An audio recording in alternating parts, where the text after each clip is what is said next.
welcome back to Highlander Heart. This week, again, as you can see, we're down to two, but this time we've swapped Rob out for Joe. I'm back. Joe's back and Rob's gone.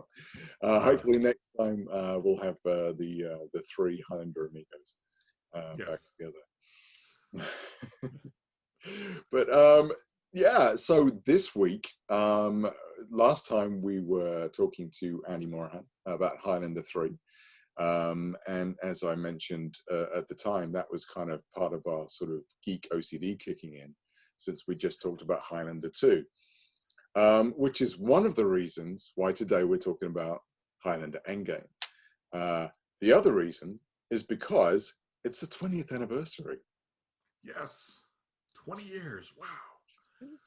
20 years ago. We're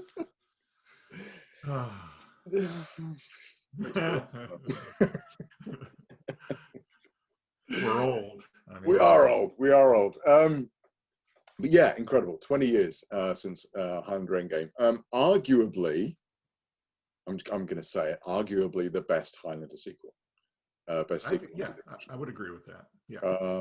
In terms, I as a full package, but we'll kind of get into that. Yeah. I guess a little bit more later. But yeah, it's and we'll always hold a special place in my heart because I was incredibly lucky to be there when they were filming some of it.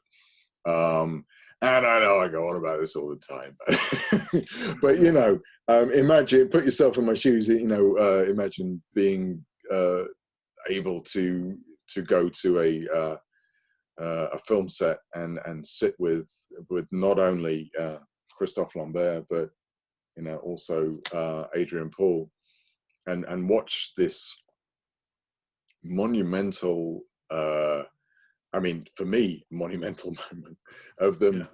Yeah. So I was there for the graveyard scene, and I was there for a little bit of the flashback scene where Connor sees his mum being burned at the stake. But for the graveyard scene, just kind of hanging behind the monitor and just watching as you know, you have Connor and Duncan for the first time since the opening episode.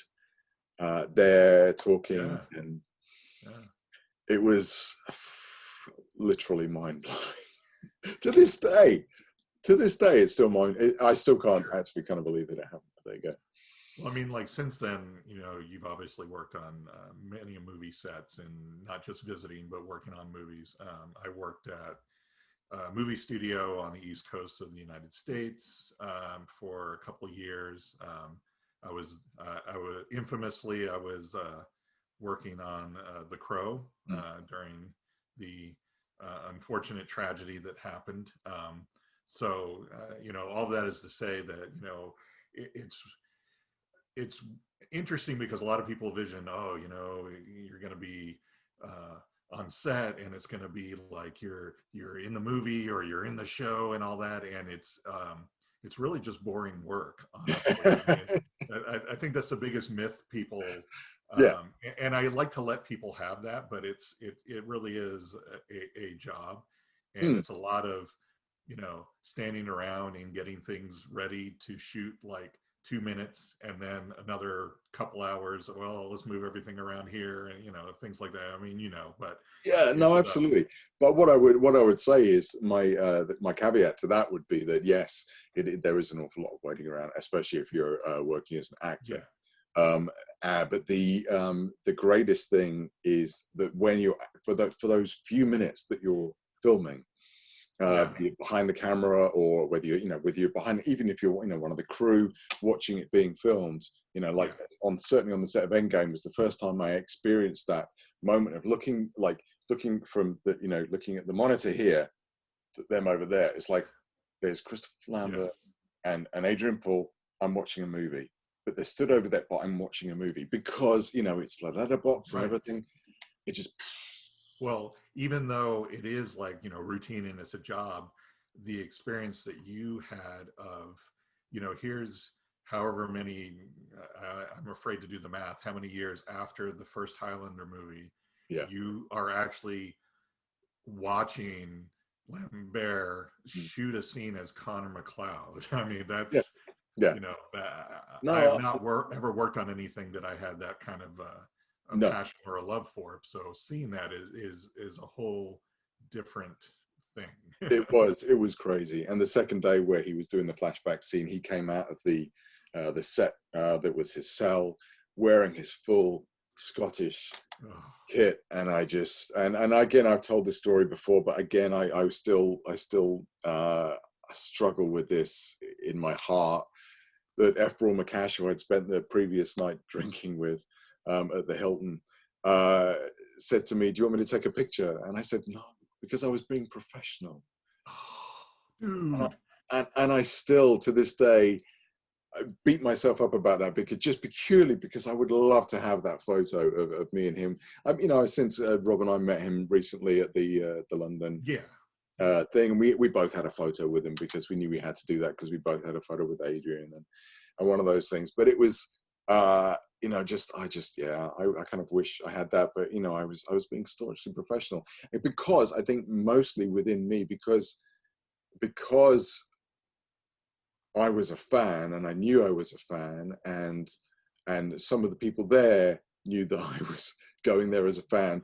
They're I, like, possibly didn't necessarily know that I was a journalist. Like when in the graveyard scene was the same day that Peter and Jim were shooting their bit, and I'll nice. never forget this. Was this another massive highlight, that Peter Wingfield gets out of this car and does a double take and goes, "Bloody hell, Grant Kempster, what are you doing here?" Like what? That's not his voice, obviously, Yeah. but it's terrible, kind of weird Cockney voice, actually. Yeah. But yeah, sorry about that, Peter, if you're watching, which of course you're not. But it was one of those weird things where, yeah. So I think for me, I was like, no, I'm here as a journalist. I'm gonna be professional. So yeah, no, I hear you. That I still think Romania though, that must have been interesting place. It was very interesting. It was a kind of real roller coaster. I was there for, I think, 3 days. I arrived there on the Friday night, I think. It was Thanksgiving, Oh uh, wow. and the guy dropped me off at the hotel, gave me the script, said, "Read that, and I'll pick you up in a bit." And he picked me up and he took me over to the Hilton where everybody else was, and they had this massive Thanksgiving spread, and the Wow. cast and crew were there. And I literally had just gone from reading the next Highlander movie, which I have a feeling at the time was World Without End. I think that was the subtitle that was on the script. And then being carted, taken off to this hotel where, Adrian is walking around. I'm at the buffet table, and Adrian's there, kind of like getting doing things, and the other actors and things, now looking back in retrospect, there's Donnie Yen, Damon Dash, and it's just kind of, yeah, it was kind of odd and strange as well, because I didn't, I think Jim and Peter weren't there, as far as I know. I don't recall them being there, so I didn't know anybody apart from the publicist who'd kind of take me there. So I think I probably had to sit with him, but that was kind of like a crazy introduction. And then getting up early the next Yeah. morning, naively wearing a jumper and trousers and a jacket off to set. It was Um, cold, wasn't it? it was so cold. I can't even, I've never been as cold as I was then. It was so cold. The next day I wore everything that I took with me. I had 2 pairs of trousers, like 3 jumpers, like 3 pairs of socks, something like that. It was crazy. But it was a really interesting experience. Purely it was my first sort of on-set experience, so that was an eye-opener anyway. As you say, I've sort of done many more since, but at the time it was kind of a real kind of amazing introduction to how it works. And as people who were there would attest to, it was kind of had a bit of a kind of a, it was tricky. I know it was tricky. Yeah. There weren't an awful lot of there was some language barriers, should we say, I think sometimes, and maybe skill kind of barriers and things like that, and sort of viewing that and kind of thinking, okay, this is how it is. There were some really weird moments with the the lead makeup guy who thought I'd said something abusive to him, and I thought he was joking, and I laughed, and he just stared at me. Some really weird stories. Peter's coat catching fire because he stood too close to the gas burners. Yeah, lots of crazy, like, weird things. But that moment of finally when the publicist says, right, okay, Christoph is ready now. And they had this little stool. So this is the graveyard sequence, this little stool.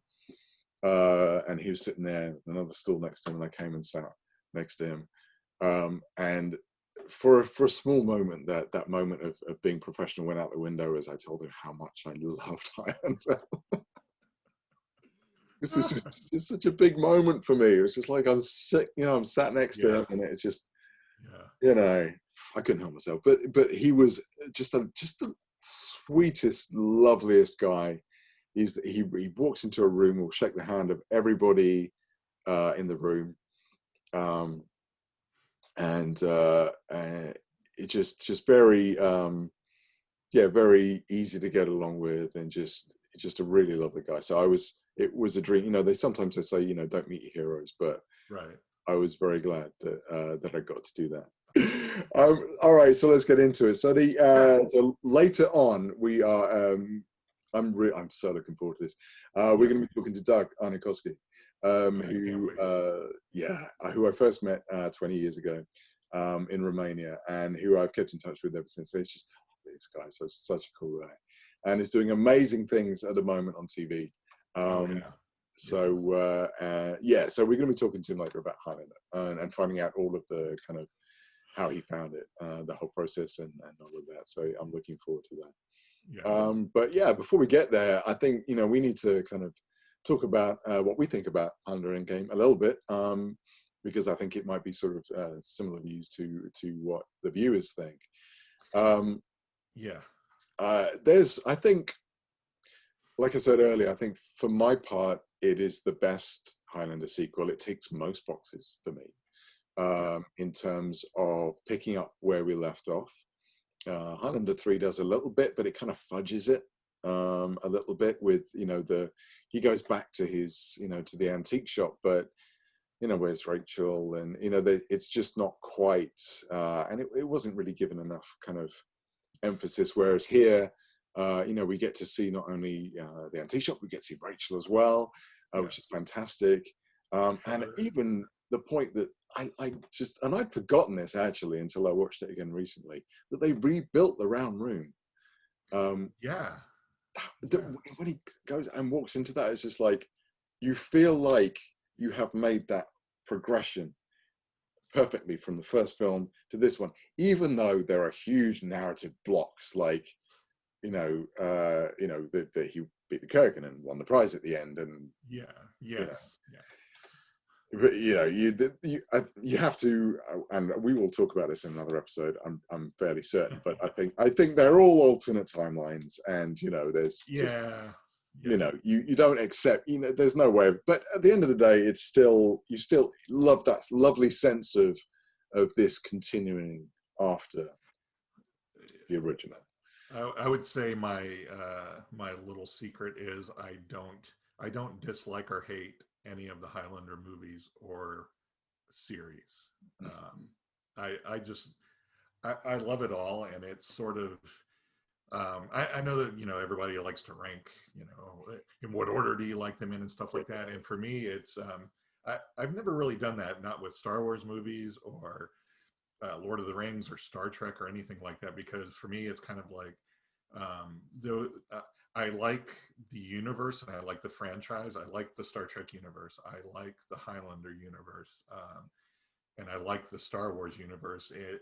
And those are movies and stories that I'm always going to want to see and always want to watch. And for me, it just kind of comes down to, well, what am I in the mood for? And sometimes I'll be going through my day, and a scene from one of those will kick in, whether something reminds me of it or just my addled brain revisiting things, and I'm like, I should go home and watch The Source. I really want to watch that because I want to see the parts that are around that, and I want to see the whole thing. And I'm never one that can just watch a scene. I know with modern technology you can skip ahead to scenes. I got to watch the whole thing. Yeah, absolutely. So I wouldn't say that there's anything within Highlander that's my favorite within the universe. It's a matter of mood. So yeah, I love Highlander. I love all the movies.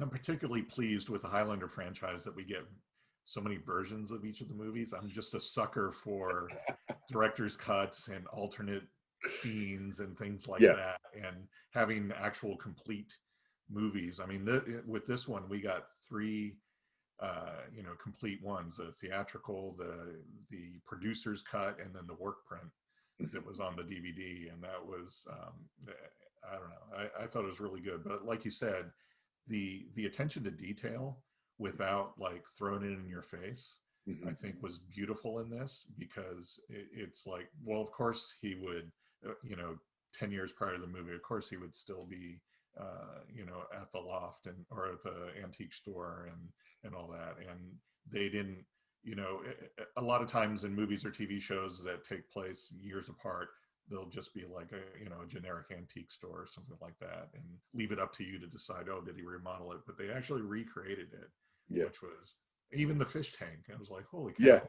Yeah. you know Exactly. Yeah. Lovely attention so to detail. yeah, Yeah. having all that was great. And to me, one of the unfortunate side effects of it not doing well, in my opinion, is that this, the series had ended, and this was a great way to continue the film franchise with Adrian and Peter and Jim and everybody from the show. I mean, I could see like the third sequel after this one, they would have had Amanda in there and all Yeah. that. But yeah, no, I thought it was well done. Like you said, it ticked the boxes, and but more than that, it told a really good, dramatic, emotional story. Yeah. So Oh, absolutely. No, it did, and it was. I mean, it kind of. There was a. I wouldn't say that necessarily the script was the tightest script in terms of a traditional kind of film yeah, narrative. There was a lot going on. It had a lot of kind of strings, and it just seemed to. It didn't seem as tight as it could have been, but yeah, it was.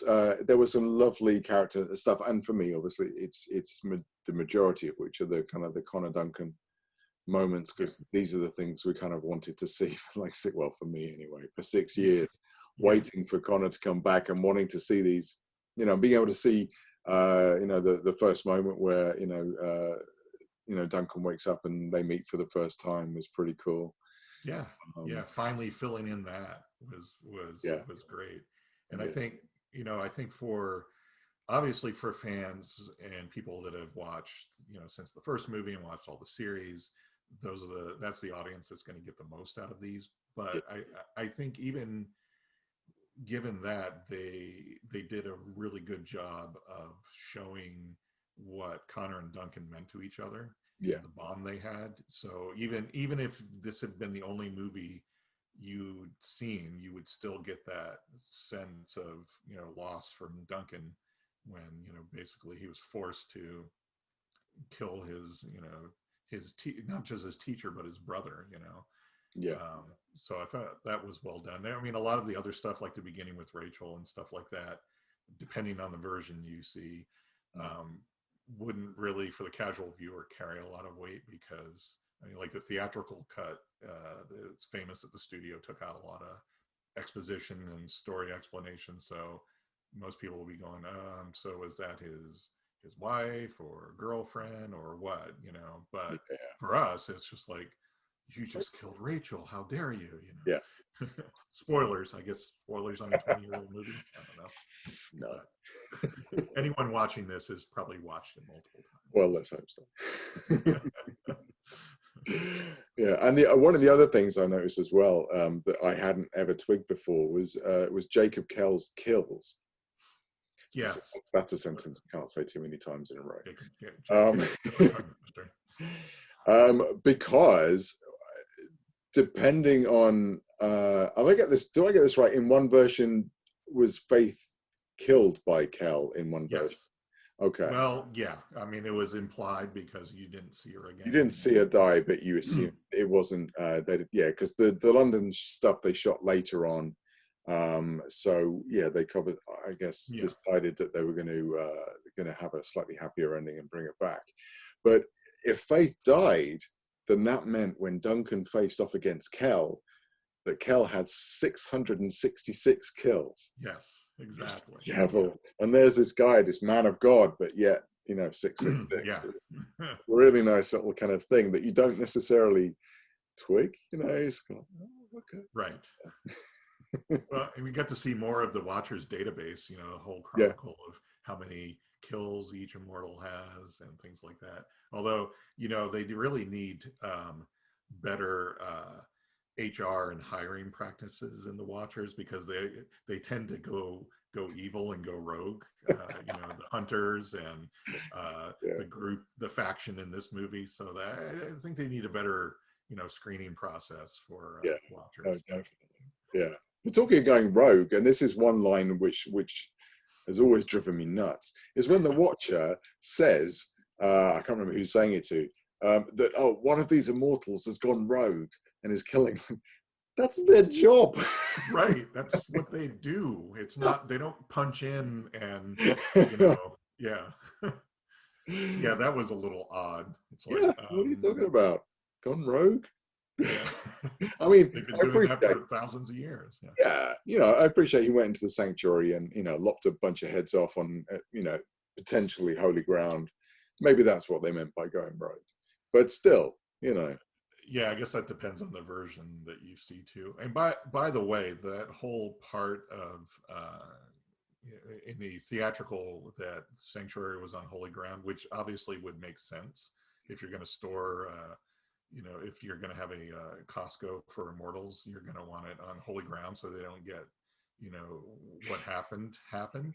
I love that terminology. But well, it was. They were just kind of all in the middle of the room on these things in a circle. Yeah, yeah, exactly. It's like, oh well, yes, I need some work done. That one looks well. Let me, have little price tags above them and everything. No. Yeah. The fact that he killed them all, saved Connor, obviously, on holy ground, actually never really bothered me. I don't mind, especially when you get a ways into a franchise, kind of like breaking the rules, so to speak. And Yeah. this was a big one. And I think because we never really saw what happened when you killed an immortal, killed another one on holy ground. There was all rumors and conjecture and all this kind of stuff. Having it end up where, like, well, nothing happens actually, to me was kind of like, that would be, because I mean, the rule of one-on-one fighting too. I mean, there was no consequence to that, obviously, and that's been broken before. So it's like, to me, it was just kind of like, I think, especially if these had come from the dawn of time along with the Immortals, that a lot of the rules, if not all of them, would have just been, hearsay or, made up over the years based on something that went awry or something like that. So I never had a problem with that. But. No, exactly. And in fact, they talk about in the sort of the loft sequence where they have the big fight there. I think Jacob Kell sort of makes mention of the fact that these are all young immortals, effectively, or relatively young, not Gen K, but to some degree, and they basically just kind of crass. They don't have that kind of inbuilt history with kind of sticking to the rules and that kind of honor and all of that. So yeah, that's exactly that. It seemed like a lot of it is just built on honor and tradition, and maybe we'll start this thing about bad things will happen on holy ground, just so you have a base or some place where you get respite or something like that. So so that never bothered me. I was like, that's okay. I'm fine with that. I'll tell you one other thing I really liked about the movie is Connor's Scottish accent. Unfortunately, Rob's not here to back me up, so it's just probably right now I can see his face in my head. He'd be like, but his accent improved, and there's the sequence with him and Heather, and he's getting on the horse. It was one word he said, I can't remember what it was, but yeah, he sort of managed to nail the accent a little bit more. I thought that was yeah. I mean, there were things that I had issue with, obviously, because of course, there's always going to be slight problems Sure. with things like this. Sure. That opening sequence where Connor and Duncan are walking through New York, Yes. Connor does I mean, for the most part, he's acting very strangely.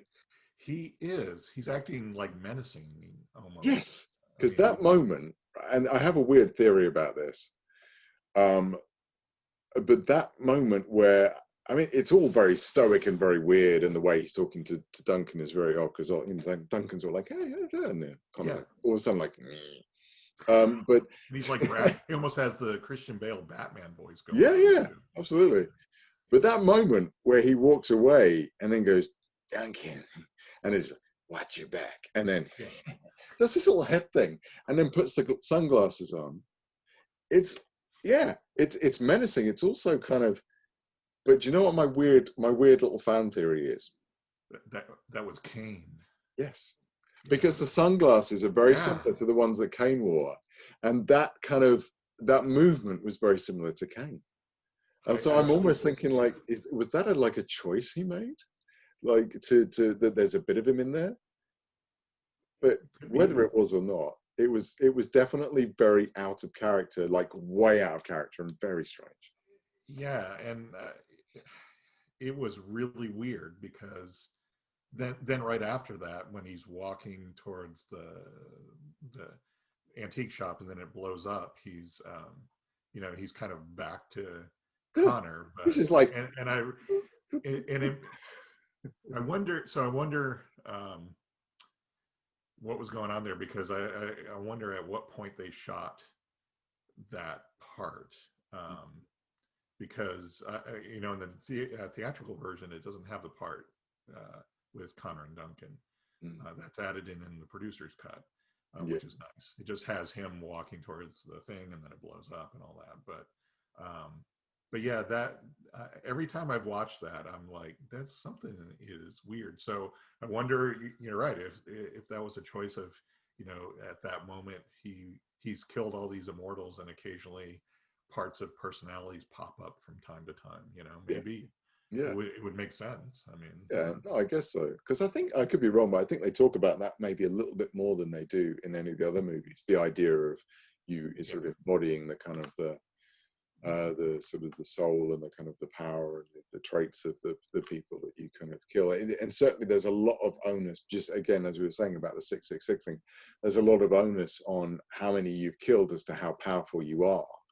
yeah. Whereas that was never really a massive Yeah, it thing never really before. mattered because it was No. all different ages, and Yeah, it seemed to matter on how you were trained and how yeah. good your skills were. But yeah, you're right. In this one, there was more like, wow, he's killed this many, so he's he's freaking Superman. You can't beat him, kind of thing. And Yeah, so yeah, but there's no physical way that they exude that. There's right, no, they're fighting with swords. Either you can fight with the sword or you can't.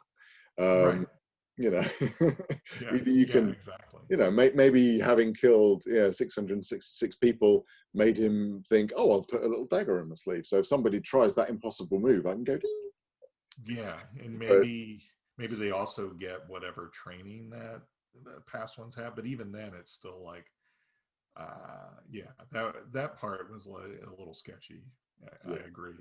yeah, Um, the other big thing that I appreciated is Jacob Kell, because for the first three movies, we had basically, Katana and Kane they were let's be honest, they were analogs of the Kurgan. I mean, yeah, they were like wacky and kind of unhinged and yeah, yeah. all this stuff. And now we finally got to me, that was kind of the influence from the series. We got a more calculated villain and a more subdued. I mean, he had his moments, Yeah, uh, yeah, he wasn't like over the top chewing on the scenery while things were going on. So I yeah. appreciated that a bit more. No, absolutely. And like you say, they weren't carbon. He wasn't trying to be a carbon copy of the Kurgan. So there was no gravelly voice and Yeah. and that kind of thing. And, thank God he wasn't kidnapping people in cars and leaving unspoken messages. Yeah. He was a little bit more calculated like that. But yeah, and I like the idea that he was, basically uh, following, Connor all the way just to mess with him and just kind of, Yeah. people off. And I Yeah. don't think that they discussed Brenda at all in Endgame in any of the different versions, did they? No, she's No. not mentioned at all, Um, which is kind of weird, but it is, and they missed a trick as well, because there's an argument for saying, well, he could have been there, he could have been the reason that Brenda died as well. yes. That would have been an interesting kind of. Yeah, that would have been a great illusion. It's like, yeah, that accident that she had, that wasn't an accident or something like Yeah, that. Yeah, I mean, that would make sense. The other, of course, me being me and my calculating brain, the other part that I had a problem with was in the producer's cut when we have the scene with Duncan and Connor. It says 10 years ago. So the movie takes place in 2000. 10 years before is 1990. That's pre the series. yeah, So some of the I mean, I guess it can fit because he said, you called me in Paris. I came to see you. So maybe, I mean, who's to say the going back and forth between Seacouver and Paris didn't happen for years before the series and stuff, but it just seemed kind of weird, especially, Rachel dying. And then, so did Connor then go visit Duncan at the beginning of the series and then go to Sanctuary? Or, and could you fit that into his scenes in the pilot? It's like maybe that's what he was kind of alluding to, and why he didn't show up anymore, or how to, trying to fit all that in is like, there's a little yeah, bit of odd timing there, but, yeah, yeah. you know, No, I certainly feel like there was some of that. I think some of the reason was, this is why you've not seen Connor, for 6 years watching the series, because this is where he's been. But yeah, absolutely, the timing doesn't work. Yeah, no, it's yeah. There's definitely a lot of kind of pros and cons to Highlander. But I think for me, the overall sense I get from it, I'd still probably, yeah, it's my favorite Highlander really sequel. good. Just because it just really works on so many levels in ways that the others don't. They're all great in their own way, but I think, for me, it's Endgame all the way. So with that, I think it's time that we bring out. Yes. Yes. All right. So let's bring out our special guest for this week, Doug Aarniokoski. Thank you for joining. Thank you. Happy to be here. 20 years in the making. It has genuinely been 20 years. Well, slightly over 20 years since I last saw you. Yeah, right? I've had 3 kids since then. It's ridiculous. Unbelievable. How are you? I've been well. Thank you very much. Keeping very busy. Trying to stay safe and healthy here in Los Angeles. Yeah. But yes, knock on wood, everybody's good. And hopefully the world will straighten out and right itself soon. And we'll get back to some sort of normalcy, Oh, God. I hope so. I know. Me too. Me too. But it's good to spend some time with you guys. Yeah, no, absolutely. And I've been desperate to talk to you for so long. And since we started this, I knew we were heading in this trajectory. We just needed to kind of get 1, 2, and 3 out of the way, and here we are. And as this is coming out on the anniversary, the 20th anniversary, which is just crazy. Years. Scary. Everybody just needs to take a moment, realize how old we've just become. I know, sadly, we're not immortal, but but I mean, to be fair, I think you're doing pretty good. I mean, Well, I just live in the mountains here now. See, I just relive Highlander over and over in my mind. So, Yeah. Oh, mate. So listen, obviously we're talking about Highlander Endgame, but I'm curious to know about where Highlander started for you, not even in a professional way, just when were you first aware of the first movie or the series, or kind of that kind of thing? Yeah. I mean, look, I was a huge fan of the original. I mean, I don't know anybody who is a movie buff, geek, whatever you will call it, who isn't, right? I mean, it broke down so many barriers, and Sean Connery and Christopher. I mean, they were just such a great pairing, and Russell was such a I mean, he just changed the course of so many things through his videos and Highlander, and I mean, he just broke ground every single thing that he was touching. So it was really just such a great culmination of talent, and the story was so unique. I mean, really, it's so many people have tried to, you know, take that storytelling device from Highlander with the Immortals and everything else, and now we're seeing all these superhero movies. And yes, some of them originate from, you know, graphic novels and comic books, but you know, Highlander sort of, I mean, it jumped the fence before anybody even knew that they were in the yard, right? So it was just so unique at the time. Yeah. So when it came around to number 4, to Endgame, you know, I was a huge fan, and so it was hard for me to say no, even though it was the first thing that I was going to direct as a feature film. So it was very daunting at the time. It became more daunting as we got on, but we'll get into that later. But yeah, it was definitely on my radar. Yeah, no, that's awesome. And had you sort of followed the series much as well, or was it kind of? No, I hadn't. You know, I was working pretty steadily with Robert Rodriguez at the time. We were hanging out movies. I mean, he was going back to back to back, and I was directing second unit for him. You know, I had been his first assistant director for many years, still was on certain projects, but then as we started to expand and second unit became, you know, more of a necessity for Robert to try to finish on time with all these crazy schedules that he had, I was really running around working with him a lot. So I unfortunately did not know anything about the series until Highlander Endgame came about. And then, of course, I had to do my deep dive into, you know, Adrian and the world that he had created. So yeah, it was fun to sort of find it. It was my first, you know, binge watching, if you will. Yeah. No, that's really cool. And Yeah, what sort of stage in the production did you come on board? Were you involved in the script process at all, or did it kind of just come on after? No, I was literally, you know, I was doing second unit, and Bob Weinstein, who ran Dimension, which was the genre arm of Miramax back then for the Warren, had seen some of the second unit stuff that I was doing for Robert. And he literally called Robert and said, you know, Robert, it's Bob. Who the hell's shooting your second unit? This stuff's fucking great. Oh, can I cuss? Sorry. Yeah, no, that's right. This stuff's fucking great. My bad Bob Weinstein impression. I'll get a phone call in right now. And Robert was like, oh, it's my guy. He's Doug. I got to meet this kid, right? So they flew me to New York. And I sat down with Bob, and I sat down with a couple. Richard Potter, I believe, was there still, and Cary Granite, the guys that were at Dimension. And they were just like, we love what you're doing. We want to give you a movie, right? I mean, literally something out of like The Player, right? Or, I mean, it just was ridiculous, right? It's like, what do you mean you want to give me a movie? We're giving you our next movie. You're doing our next movie. And I was like, okay, what's your next movie? And they're like, Highlander 4. And I was like, there's a 4?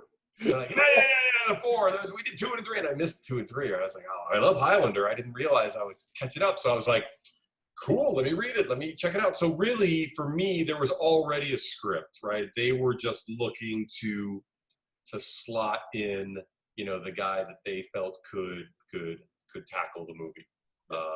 And for those few fleeting moments, it was me. So so that's how I got the gig. And so I was given the script, and then a one-way ticket to Romania. Literally, like I was like, is there a return? Like, that's how you finish. I was like, okay, cool. Scary thought. So that's really literally how it began. It was just one of those wacky, like 3-day maneuvers, and there it was. So that's probably kind of the best situation for bringing you into it, with you not knowing anything about 2 and 3, because as we all know now, each sequel to Highlander kind of ignores the previous one. So coming in fresh like that's probably the best possible scenario for you. It was. And I mean, listen, you know, Panzer Davis were great. I mean, they literally sat, you know, we spent hours and hours talking about, you know, the mythology of Highlander and where it had gone. And like you said, you know, what 2 and 3 had done and what the series had done. And, you know, obviously they were all very excited because this was going to be, right, the clash of both worlds, right? Television and movies come together, and these two characters, and we get to see, you know, the arc of who they were and how their, you know, the genesis of their relationship and how it culminates into, you know, becomes, you know, the sort of climactic decision that one of the two of them will make, right, in order to gain ultimate power. So yes, I got literally like the TED Talk crash course Highlander for weeks and weeks and weeks, which was, again, it was phenomenal. And being a big fan, you know, I was over the moon. So yeah, it was great. Yeah. It was great. No, it's fantastic. And I mean, I remember because I got to come over to Romania as well. And I remember the media guy picking me up from the airport and taking me to the hotel room and giving me this script and just saying, read that. I'll come and pick you up in a bit. That's awesome. Over to the hotel and go for Thanksgiving dinner. Right, the Bucharest Hilton, right? The Bucharest Hilton, the only hotel at the time, literally in Romania. Crazy. Well, apart from the one that I was staying at that had brown water, but Where were you? Wait, you didn't stay at the Hilton? Where were you? Oh, I was across the street. I was kind of a little ways, sort of a cheaper hotel, basically. It was more like not a bed and breakfast, but kind of a boutique hotel, right? Because that was it was something. It was cool. It was all right. So, but him giving me the script and reading it, it very much felt at the time that this was what we'd been waiting for. You know, through 3. The kind of the gasps I made as I read kind of Rachel in the script, right? In the script, and you know, the flashbacks again, and the, you know, to Scotland and all of that, and then, you know, just it was just, you know, my jaw kept hitting the floor, and it was just, it was wonderful, almost like a reboot of the franchise, I suppose, in today's terminology, which didn't really happen so much back then.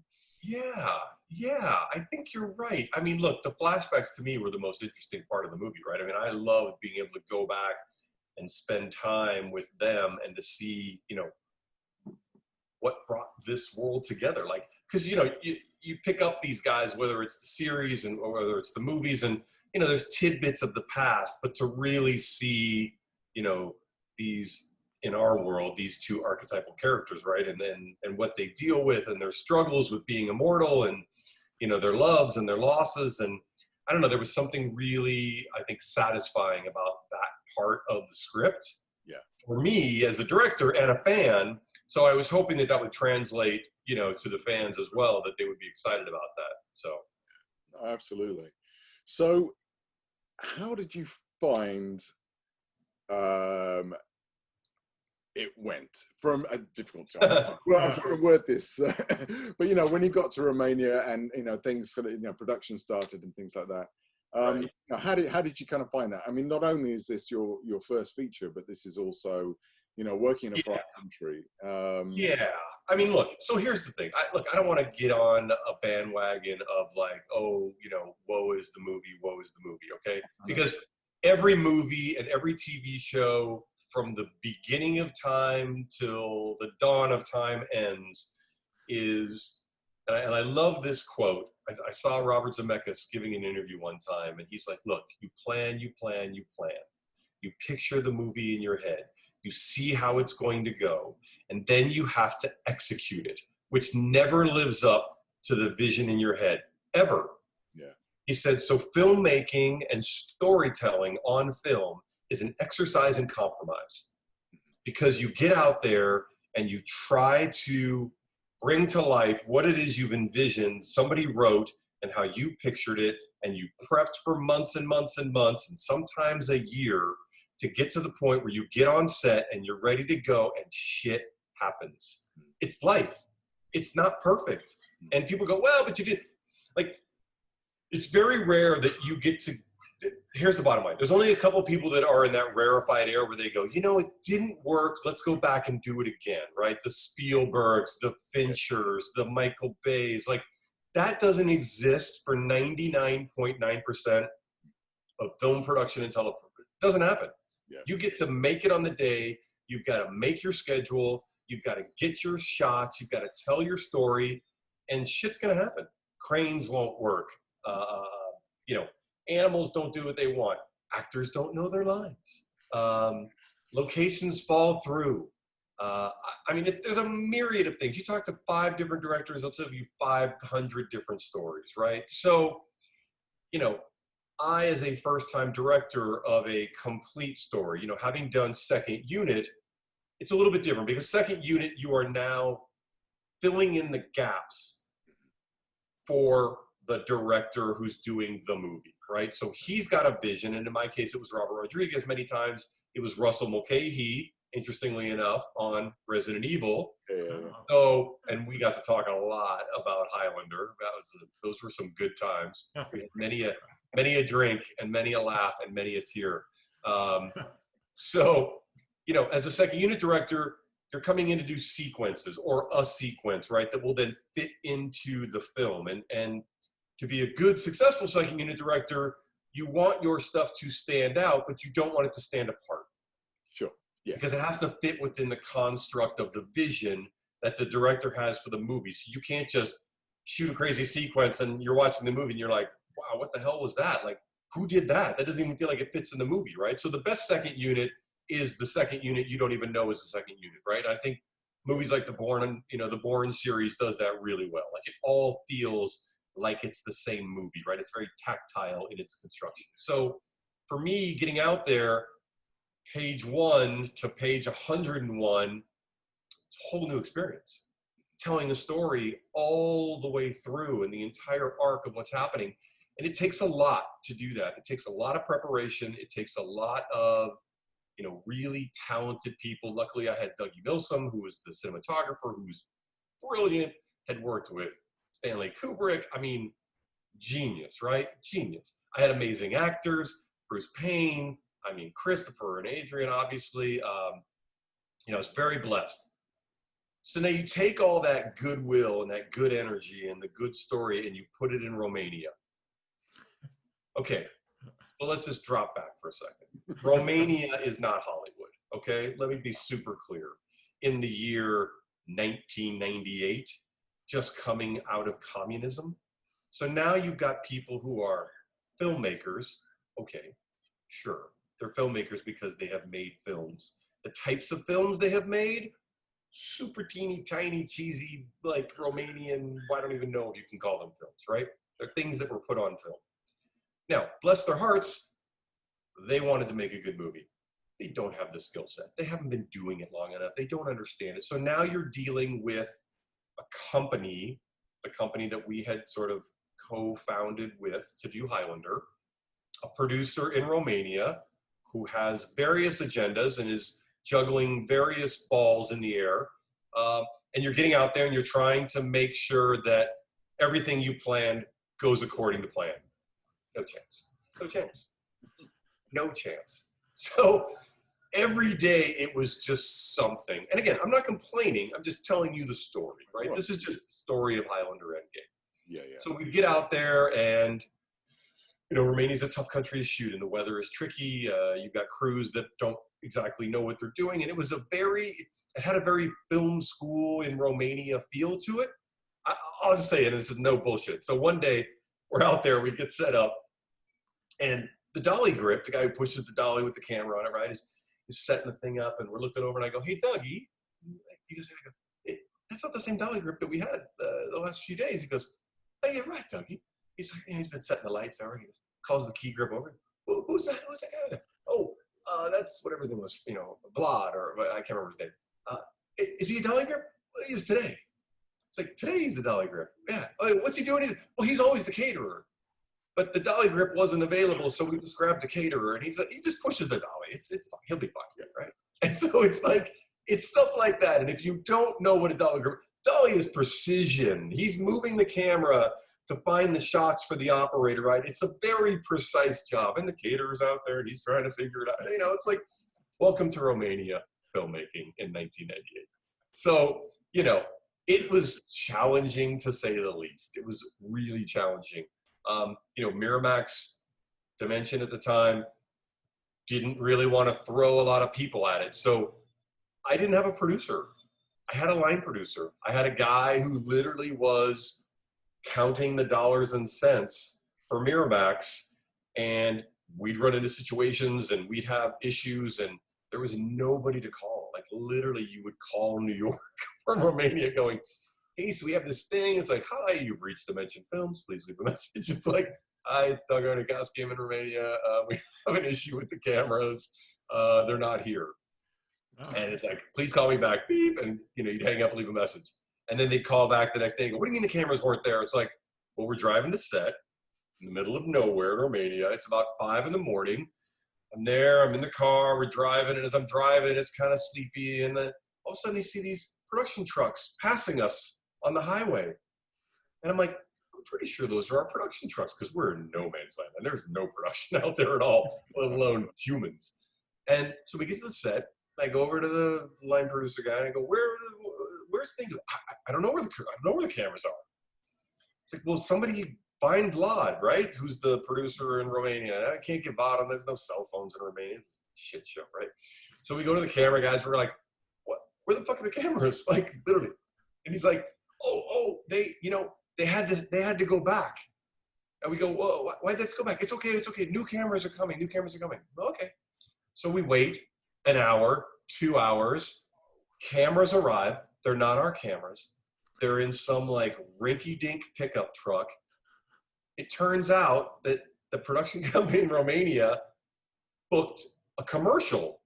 Some company came from Switzerland or Sweden and they were going to shoot a commercial out there and they needed the good cameras. Oh. So they sent our cameras back. They sent some like the 3rd string cameras out there and we shot. Like that's shooting in Romania in the late 90s on Highlander Endgame. Again, we got what we got. It was great. It's fun to laugh about it now. But when you're there on the day and you have millions of dollars at stake and there's nobody to talk to and you're sort of, out there on a wire by yourself, it's a little precarious. It's a little precarious. And, you're, as the director, you're the one in charge. Like, you're the one that drives this train. And at the end of the day, it's directed by Doug Aarniokoski, come hell or high water, right? So, you've got to make the best of it. A lot of times there's compromises, and I just hear Mr. Zemeckis' voice in my head, every single day. Like, it's an exercise in compromise. It's an exercise in compromise. So, yeah, shooting in Romania, cool, tough, really tough. Really. It was. I mean, I guess I didn't have a full sense of that in the short time that I was there, but I definitely, on the one day when I was at in the graveyard sequence, I mean, there were issues with the fan. I think, they didn't know I didn't know what was going on with the fan and they couldn't figure it out. They couldn't operate it. Remember, they couldn't figure out how to operate it. And because that was the caterer's brother, right? Like, hey, Jimmy's on fans. And Jimmy's like, it doesn't plug in. I don't know. The fan doesn't work, So I know. All right. So the big question. Yes. That we need to know. Grant may already know this. He's probably talked to you about it. Did you have anything to do with putting together the trailer? And what it was with all the mystical, magical stuff in the trailer? So here's the thing. Let me just give you a little bit of the life as a director. Okay? So the life as a director is very, it's very chaotic and it's very imbalanced because at one point you're given all the power, right? And let me back up and say, first-time director, no cachet in Hollywood or anywhere else, quite frankly. It's very rare that you get to the point, unless you're those upper echelon A-list guys, that you really get to control over things, right? I mean, look at Zack Snyder's going back and cutting, right, his own movie because somebody else did it. Now it's tragedy what happens, but he's not even included, right? Not even include, like, the process taken away from him, and now going back years to give his version. So, when you deliver a product, once you finish your contractual obligations, which are literally just a director's cut, thank you very much, we'll call you. And so you have nothing to do with marketing, trailers, final cuts. It's very rare that anybody ever comes back and consults with you about these types of things because, at some point the people who spent the money, and rightly so, feel that it's their responsibility to then put their thumbprint on it and make it what they want it to be, right? And we've heard about this, and this is a tale that has been through Hollywood for years and years and years. So no, I had nothing to do with the trailer. I had nothing to do with the final cut. I had nothing to do with the mystical, magical sped up. I had none of that. I don't know what that. Whose choice that was. So, I don't think anybody knew what that was. I wish I could say that I did. I don't. I don't have any idea what it was. And again, it's not really my responsibility at that point. It's the studios, because they're the ones that feel that they need to market it, put it out, and sell it in such a way. So they make the choices. That's just how it works. So.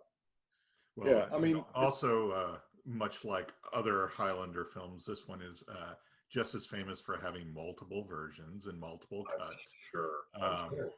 And those are all fine, but I guess the big question is there a your cut of the movie somewhere? Oh, absolutely, no doubt. And is it different than the three that we've seen? It's different. Yeah, it's different for sure. Look, we all as directors turn in our cut right at the end. We all spend whatever our contractual obligation is, however many weeks in post-production, we turn it in. It sits there and lives as its own until somebody comes in and starts to, unravel, move things around, restructure, change visual effects.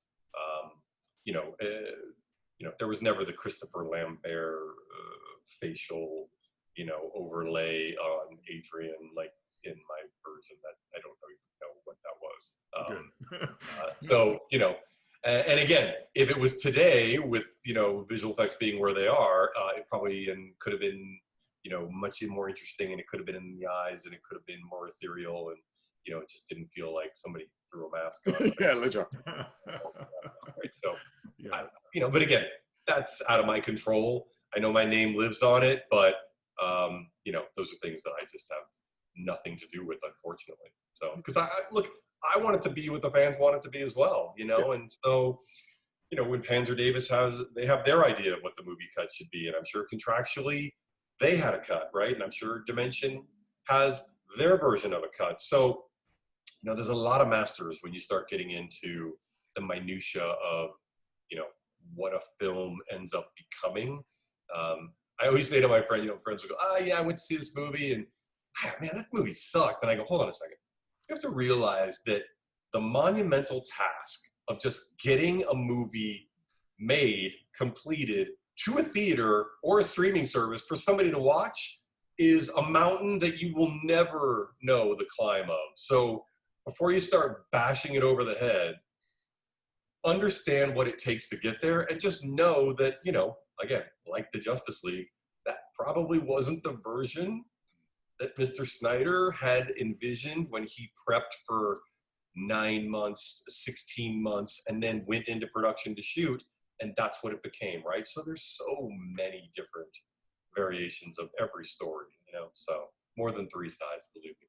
Yeah, no, absolutely.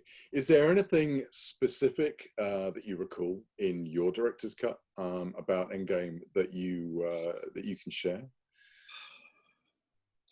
Specific. Wow. Any specific structural changes or any other scenes that were omitted or? Look, I can tell you that we didn't. I can tell you that we didn't do the sort of television flashback. Oh, remember that, Kel is the redheaded. Like, there were so many, like, oh, in case you couldn't remember 18 minutes ago who Kel was, it was Kel again, right? Yeah. There were so many dropbacks. Mm-hmm. It was like, who is this movie for? Like, is this a third graders version? I don't understand. Like, it was so I don't want to use the word insulting, but they just dumbed down so many things. We didn't have any of that. Ours was much more. It sort of engaged. There had a lot of transitions that took you in and out of present time, and all that stuff kind of got blasted away. The bike sequences had much more flow to them. I felt these just sort of happened and felt very jarring. And I mean, for Christ's sake, we had Donnie Yen. Like, he was, Donnie Yen was choreographing all the fight sequences, and Adrian was doing it. It was like they were beautiful, and then they just literally got ripped to shreds in the editing process of somebody's brain, and I don't know whose, sadly.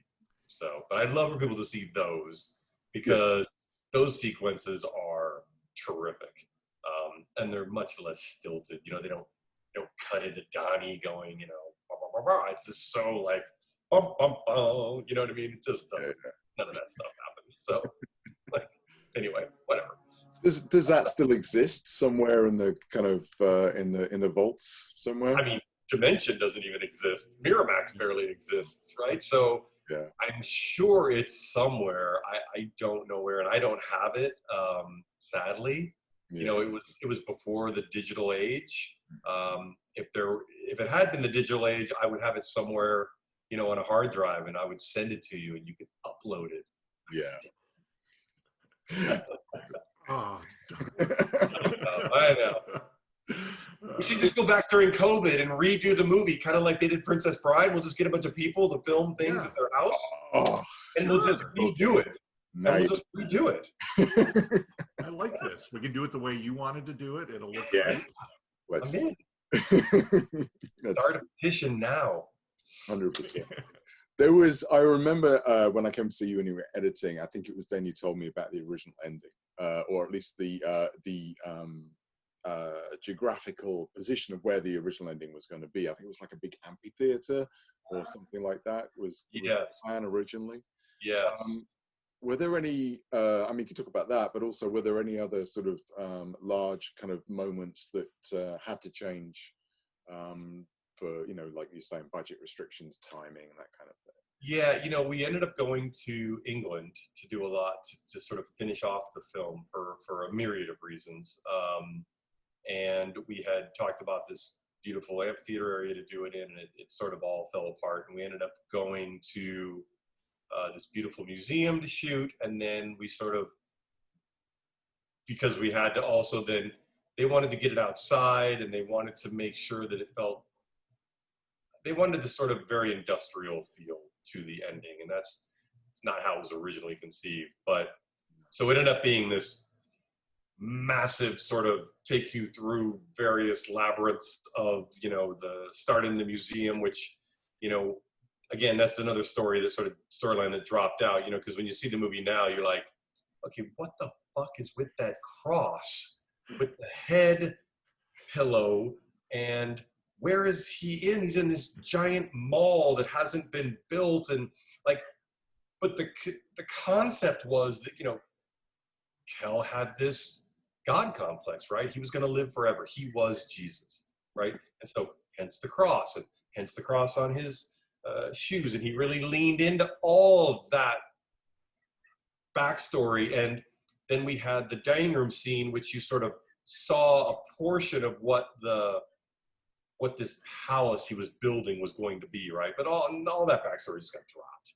So now he's just like in this weird, you know, abandoned construction site, but we didn't realize that he was building like the church for all time, right? This church for eternity. Like that was what he was there to do, and that was his calling, right? This was he felt, and Bruce and I had talked, you know, at length about this, that, you know, this was a calling from God. Like he was to take over basically for God and become, you know, a tactile God for people for all of time. And he was going to build the church that would, you know, welcome all. And that was what that building was to represent. And none of that ever like made it into the movie. So, but, you know, again, it's neither here nor there, but so the ending sort of just became what they felt they wanted it to become based on where we could shoot. I mean, that's really kind of what it boiled down to. Yeah. So, but again, that's not uncommon. You know, I mean, you plan for things, and things don't work out, or locations fall through, and you know, I thought some of that stuff was really cool, and the sequence that we had designed really played well. Some of the way it was put together in the end was a little janky for me, but you know, I still think it was satisfying enough when you minus, you know, you know, I'm him, I'm not him, I'm him, I'm not him. Yeah, so whatever. Again, it was never shot that way. So yeah. No, of course. It's evolved into that. Yeah, no, and it was nice to see the Millennium Dome in there as well. It sort of speaks of age as well, like ages it a bit. But yeah, it was cool that you got to shoot there. And yes, no doubt. That's pretty cool. That's awesome. So something I want to touch on quickly that you mentioned there that I was going to ask you is that one of the things I noticed that's missing from Endgame is the clever wipes, from the flashbacks. And so had you kind of conceived things like that originally? We had built in transitions. We had tried to build in a lot of in-camera transitions. And they didn't make it into the final cut, sadly. I know. Such a nice Highlander trait, right? Yeah, no, absolutely. And I could have got this wrong, but I wonder if you've taken this forward into some of your other work, because that trait of going into flashbacks with wipes and clever wipes and things like that, there was quite a bit of that in Arrow. And I don't know if they were your episodes or if that was just a thing. There was quite a bit of that in Arrow, and I never really got to speak to Mark Guggenheim about it, but I do feel like they were probably influenced by that. I wasn't on Arrow season 1, but I did see that they had done it. And then in the couple episodes that I had worked on, I had a lot of flashback sequences with Oliver. And so I tried to build in as many of those as I could because, something that I really enjoyed doing. I felt it lended itself to the storytelling of Arrow, which is great. Yeah. No, absolutely. And I mean, I loved your work on Arrow. It was great. Oh, it was one of those things where whenever I saw your name come up at the beginning, I almost didn't want to watch it because I knew somebody important was going to die. Because I came in and I killed Mom and I killed the sister. Like I was like the killer, right? I was like, I came in and killed family members. So I'll remember as soon as we're done. If you're one of the queens, then. Yes, exactly. You didn't want to be in an episode. Killer, that's what it was. Yes, exactly. Yes, thank you. Well, it's great because, like as Grant mentioned, ever since I'm one of those that pays attention to the credits, especially the opening credits of movies, but also who did cinematography and things like that. And it seemed like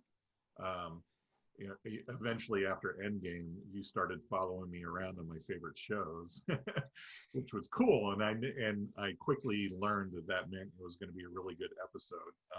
Very nice, thank you. As Grant said, you definitely have a style, and I like the fact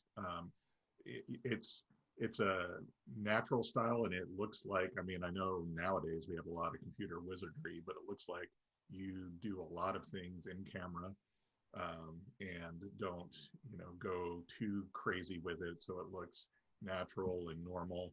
I think like one of the things that I really liked about Endgame is a lot of things that go from TV to movies, and I know this was a movie series first and kind of detailed, but a lot of those it feels like it's just like an extra long episode of the series, and Endgame didn't feel like that. It still had that cinematic feel. And it felt like it was kind of taking the series to the next game and bringing it to there. So I definitely appreciated that. So like I said, I anytime you pop up on a show, Discovery is a great example. I know it's going to be a very, very good episode. Much like Grant, I hope no one gets offed. But I would definitely be remiss in saying that I was a huge fan and really disappointed in the short life of Limitless. Yes.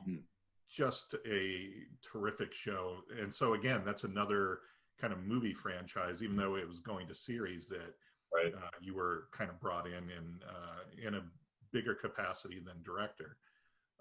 So what, if you don't mind talking about that real quick, what kind of led to you coming into that, and how much did you have in setting the look for the show and kind of the story? For Limitless in particular? Yes. Yeah, Limitless was great because I got to come in from the inception, basically, of the show right after the pilot was created. So Mark Webb, who was the director of the pilot, I had met with him, and I had worked with the Secret Hideout people who also did Sleepy Hollow as well. So they were the producers of that. And so they felt like I had the right sort of sensibility and storytelling tone for Limitless.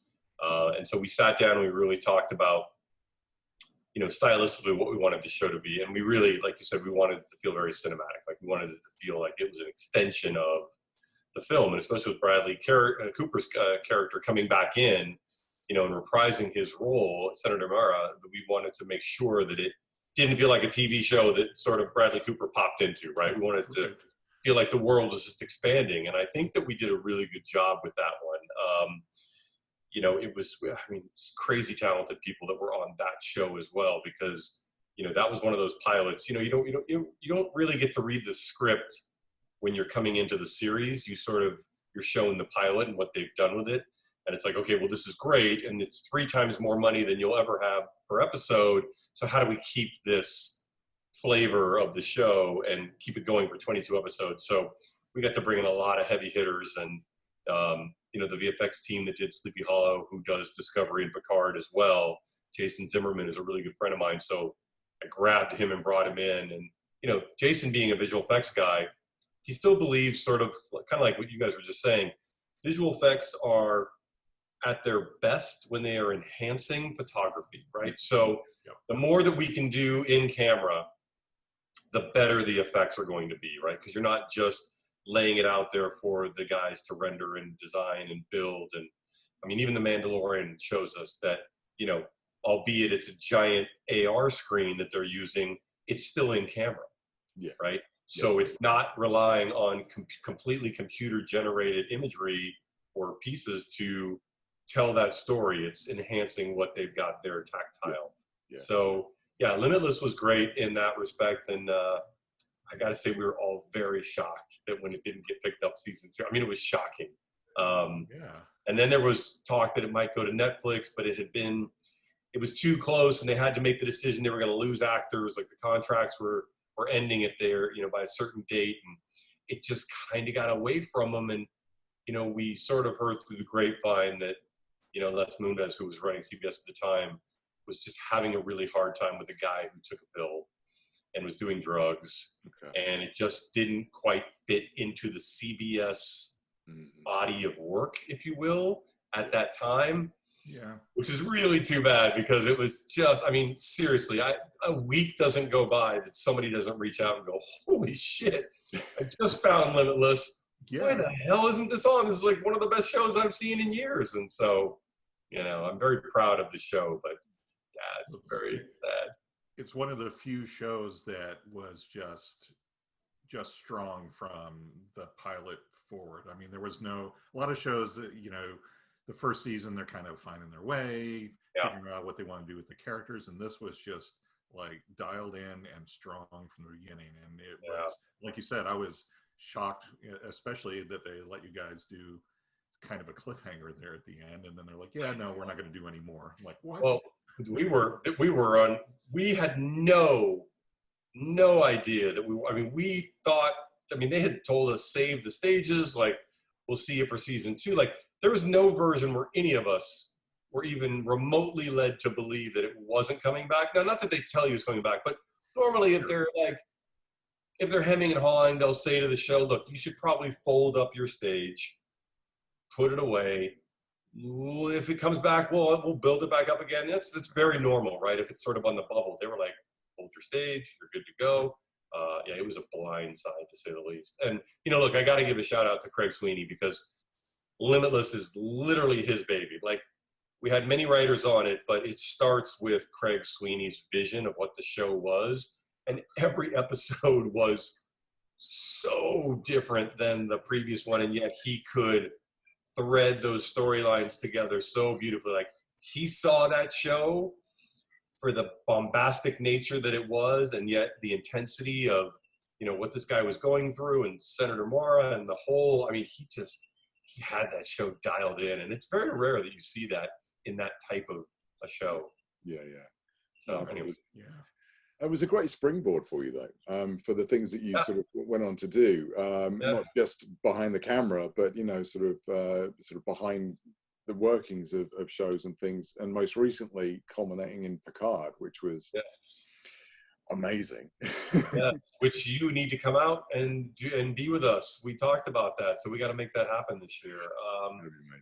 Look, Picard is you know, it's a box checker for, you know, what would you like to do in your career? Like, what stories would you like to tell? It's like, well, come on, I'm a huge Trek fan. I'm a huge Patrick Stewart fan.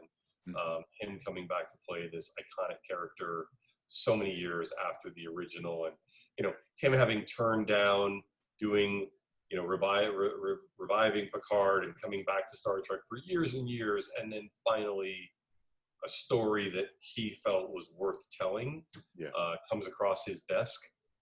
And, you know, again, that's a tribute to Alex Kurtzman and Akiva Goldsman and Michael Chabon, you know, the guys who really brought Trek back to the forefront, especially Akiva and Alex with JJ's Star Trek. Yeah.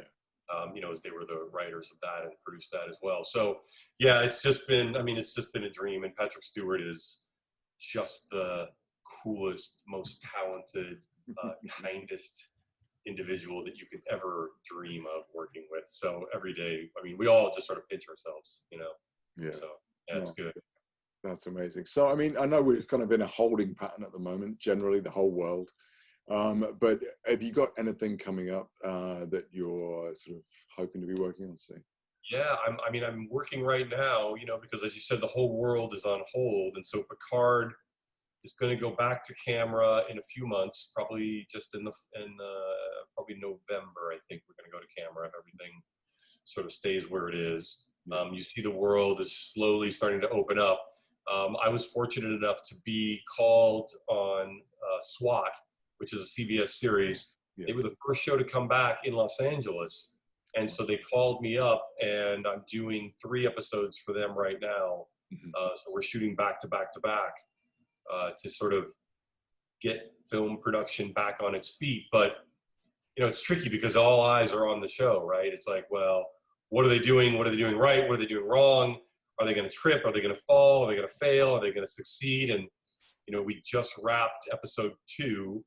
They're halfway through shooting episode 3. So knock on wood, so far, it's all been good. Everybody's been safe. Everybody's still healthy. There's a lot of testing that's going on. A lot of, you know, safety and health procedures that are being, you know, put in place and followed beautifully. And so, yeah, SWAT's doing an amazing job. And I think because of the success of SWAT in its production this year, it has enabled the other networks to sort of take a breath, exhale, and say, okay, let's start with this show. Let's start with that show. And so you keep reading in the trades.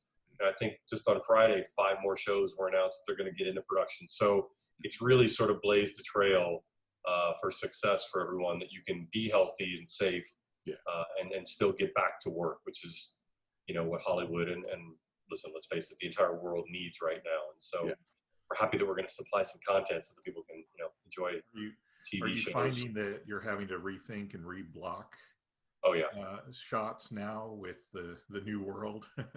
Everything's different. You know, the 6-foot boundary between individuals, you know, trying to stay away from the actors because, you know, at some point they have their masks off, right? So they're exposed. So, you know, cameras are staying back. You know, we're using digital manipulation to move cameras in. So instead of getting in for a close-up, you know, we might shoot a medium shot and then we'll push in and blow it up. And, you know, with 8K, you've got so much resolution now, you can blow into a close-up and it doesn't feel like you've lost that size or that moment for the emotion. So, yeah, there's a lot that's going into how do you film today, right? A lot of remote heads. You know, you just don't have 60 people behind the camera anymore. Like, it's, you know, it's a very minimal crew, and there are delineations between, you know, group A, group B, group C, and who gets to be where. And so again, there's a lot of protocol, there's a lot of procedure that goes on, but, you know, SWAT and CBS and Sony has done such a phenomenal job just laying everything out to the T. And it's, again, knock on wood, it's been a very safe environment. So yeah, that's fantastic. Yeah, it's great. It's great. Did you shoot any episodes for Star Trek Discovery season 3? So I know that's about to debut. Yeah, I shot episode 6. So that'll be, in fact, I think I've shot episode 6 for every season so far. For whatever reason, I'm number 6, along with a couple others. But yes, I'm episode 6 again. And that show looks, I mean, it's amazing. Yeah. I mean, they just get bigger and bigger. Where most shows get smaller and smaller, Discovery just gets bigger and bigger, right? And season 3 is by far the biggest to date, and it's awesome. It's awesome. Oh, great. Oh, I look forward to that. I know. Very exciting. Well, before we let you go, I'm just interested to know what you think about Highlander right now. I mean, at the moment, we're looking at a potential reboot, and we've been looking at like the last 10 years. But Yes, I know. Come on. But with Chad behind the, potentially behind the camera still, it's looking pretty good. What are your thoughts about that? And also, kind of, I'm interested to know. People talk about casting all the time. And we did a reboot show. We actually kind of launched with a reboot show. Yeah. And we all had our own ideas of who we'd cast. So I'm kind of interested to know who you would cast as. Who was the overwhelming favorite? Well, actually, for Connor, don't take Keanu Reeves. No. No, I think for Connor, overwhelmingly, we all kind of went unknown. I think we'd all quite like to see an unknown, perhaps. Although I forgot the name of the guy that I was championing now. Joe, who was it? I don't remember. I will say that Rob and I kind of wanted to go a different direction with it and have do a female lead. And, see, now that is a really interesting twist. Heather McLeod is actually the Highlander as opposed to Connor. Connor gets killed, and it turns out he's not immortal. Wow. It's her, so. Wow. See, now that would be something that could be really interesting. Look, if Charlize Theron hadn't just done the Netflix, I know. I was going to say. Right, I would say she would sort of top the list for me because she's so grounded and so strong. And I mean, she's amazing. I love everything that she does. I'm a huge fan of hers. Look, it's so ripe for a reboot. It's the perfect time, right? I mean, you can take Highlander to places that you could never take it before. It's a timeless story. I think there's a huge fan base still for it. I'm thrilled. Every time I read about it, I'm like, let's go. When is it going? Like, I'll be first one in line, right? I mean, I think it could. I think it can't get there fast enough. I think it really could be, the next franchise. So yeah, it's exciting. Cool. I don't know, man. We could do a whole episode just on who should be in Highlander, right? I mean, we may have to redo our reboot episode and have Doug on to really dig into this. What we should do is we should get together. We should do like an anniversary episode with everybody on Zoom, right? Get all the guys back together, like get the gang back together for Highlander Endgame, and then talk about who we think it could be in the reboot. By the way, we should just get all the guys together from all the movies and just do a massive Highlander Zoom reboot. We'll just do it for like a whole weekend. We'll just go like 48 hours straight. People will just jump in and jump out. If they need to tap out and sleep, they'll tap out. We get to watch Adrian sleep on his couch. Like, how great would that be? I'm down for that, 100%. Just go 48 hours hard, no cutaways. Like, wherever you are, whatever you're wearing, whatever you have to eat, you got to go to the store, you got to pick up your kids, like, just roll with it. Just go. We could do it for charity. We should do it for charity, right? Let's do it. Let's pick a charity and do it. I'm in. 24 hours straight. We'll show clips. We'll talk about clips. We'll get Van Peoples in. Come on. It would be amazing. We'll get Clancy in. Yes. By the way, when I did Sleepy Hollow, all I did was jog Clancy about Highlander. Like, all we did was talk Highlander. It was crazy. Amazing. Well, he got his head cut off in the first episode. It was like, are you kidding me? That's awesome. Right? Don't think I didn't bring that up 100 times with him. I know. Good stuff. Man, that's awesome. Oh man, I hate to let you go, but I know your time is limited. Well, this has been a blast, and I can't believe we're already done. But thank you so much for having me. Like I said, I'm a huge fan of the movies and the show, and look, even of Highlander Endgame. The movie that I got to do that isn't necessarily, as we were talking about, my cut. I still cherish the fact that I got to be a part of the Highlander franchise and world and fandom, and it holds a special place, in my cinematic heart. It really does, and so I feel very blessed. And we all have great stories to tell, right? And Sometimes the story is about the story that you're trying to tell. And Highlander Endgame is a perfect example of that. I wouldn't have changed the thing, and yet today, if I had the opportunity, I would change everything. Yeah. But that's like life, right? Yeah, Yep. absolutely. You don't always get a mulligan, and sometimes you learn from what you know, and you're taught lessons along the way. And I got to make some incredible relationships and friendships. I mean, yours included. And yeah, I wouldn't have changed the thing, And I got to work with Bruce, who I just adore, and yeah, it was really good. So I'm Cool. thrilled to spend this time with you guys. Thank you very much. No, thank you Oh, so thank much. you. I really appreciate it. Yeah. So with that, are you happy to lead us out? I would be thrilled to lead you Thank out. Are you ready? All right, I'm going to raise my cap for this one. All right. This is Doug Aarniokoski reminding you to. Oh, I should do it better than that. I was cheating because I couldn't remember one line. Look, I was cheating. Ah, Right. we go All again. Right. Here we go. Ready? This is Doug Aarniokoski. I can't even say my name now. I'm so nervous about the out. Take 3. This is Doug Aarniokoski reminding you to hold fast and don't lose your head.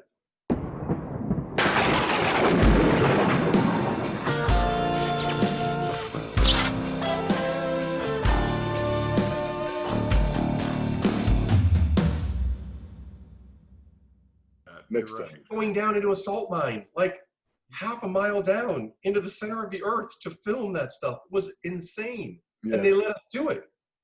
Nice. Crazy. We rode down in like a rickety wood elevator, like literally held by rope. You would never be able to do that today. It was insane. Like you may There never we be are. seen or heard from again. Yeah. It was unbelievable. We just were like, how the hell did we pull that off? And yeah, we did, right? It was Romania. They're like, yeah, do whatever you want. Go down the salt mine. It'll be great. Come out to the coast. We'll have a few drinks. It'll be fine. Yes, exactly. So there you go.